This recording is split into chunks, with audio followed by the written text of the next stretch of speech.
One extra. Yes! Ace in the building, one extra. Now, the FA Cup third round takes place this weekend. And sitting in front of me, I've got a footballing legend.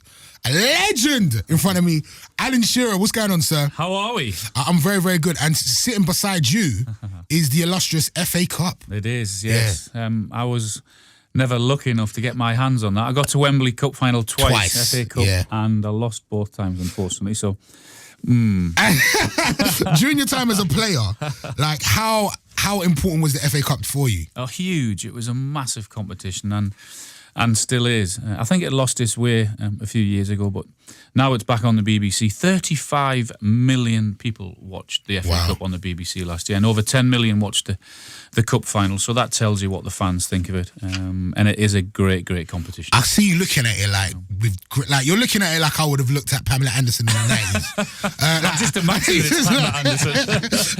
How much is that cup get my worth? hands on Pamela Anderson either.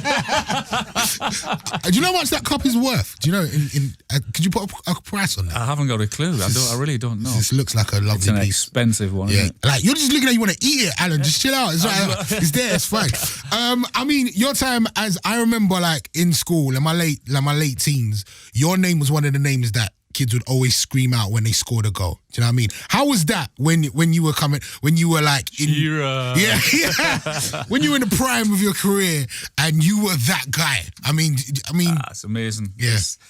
It's amazing. I mean, to play football is great, but to play and love the game and score goals and have 80 or 90,000 cheer your name is I just can't tell you how great a feeling that is. It's just unbelievable, incredible. And you hold the record for the most Prem goals. 260, yes, 260. Should have been 261. I got robbed of one. Oh, really? One was disallowed. Do you ever look at the game now and look at some of the footballers and be like, this guy's probably going to catch me? Or are we far away from that now? I did think that Wayne Rooney would have a chance, but I think that might have gone for him now. Yeah. I think if there's one guy, the current player, that could break it, it could be Harry Kane. You think he could do it? If he stays fit, if he stays in the Premier League, then he'll have a hell of a chance of beating it, yeah. I'm pretty sure you hold that record dear to your heart. I'm pretty sure you don't want that to go though. No, I think records are there to be broken, but Really? I want to have it for a few more years. Yeah, I'm enjoying it. I'm enjoying having 260. The third round of the FA Cup. This is where like, anything can happen, right? Yeah, there's more often than not there's an upset in this round, and I don't think this round will disappoint. It's very exciting. As you said, we're back on the BBC Live. We're at West Ham tonight with Man City, and we're at White Hart Lane on Sunday for Spurs Villa. So really exciting time on the calendar. Are there any non-Prem teams that we should be looking at that could possibly do a madness this weekend and upset a big boy team?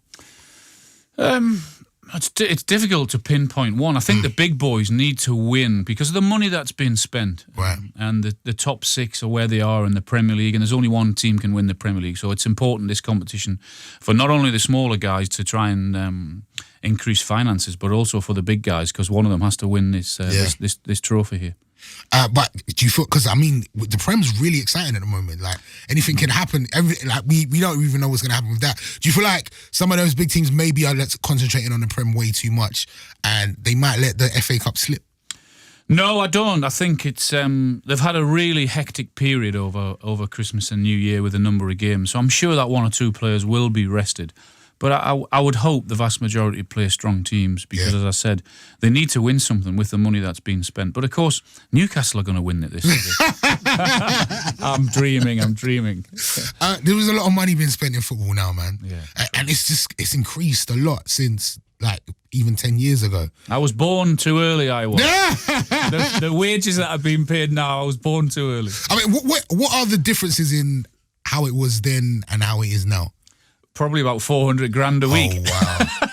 Like, what was the most a player was getting during? I don't know. I would guess when I finished, I would say 75 or 80, which is just astronomical. Wow. But now it's 300,000, 400,000, 500,000 pounds a week for the world's best players. And it's just ludicrous when you talk about money like that. Helps or hinders the game? Because it's just a lot of money. It's not normal, is it? It's not normal. I mean, the difference between the average person who pays for a ticket to go and watch these guys, and some of them are on, as I said, 300 or 400. It's just not normal. And but it's not the players' fault they're getting paid that amount of money. If someone says to you, "I'm going to pay you this because you're good at your chosen sport," then it's not the players' fault. No.